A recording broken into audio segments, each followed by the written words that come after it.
মা কি রান্না করছো?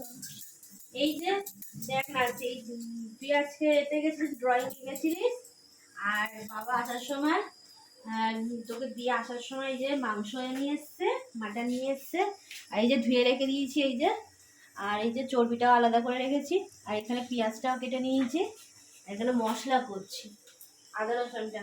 আর আমার সেই মিক্সিটা খারাপ হয়ে গেছে না কালকে, একটু লঙ্কা বাটতে গিয়ে দেখছি যে মিক্সিটা খারাপ হয়ে গেছে, কড়কড় করে আওয়াজ হচ্ছে। আর সেই ওই জন্য লঙ্কা বাটা একটুখানি রয়েছে অল্প এখানে, আর এখানে এখন সিলেটে ওই জন্য মশলা করতে হচ্ছে। মিক্সিতে হলে একটু ভালো হয়, মানে আদা রসুন পেস্টটা খুব সুন্দর হয়ে যায়, তাড়াতাড়িও হয়ে যায়, কিন্তু আজকে খুব মানে সিলে করতে হচ্ছে, দেরিও হচ্ছে। এদিকে একটু আলু সেদ্ধ বসিয়ে দিয়েছি, আর এখানে মশলাটা আগে করে নিই, তারপরে একটু হালকা করে, বেশি রিচ করবো না, একটু হালকা হালকা করে ঝোল করবো।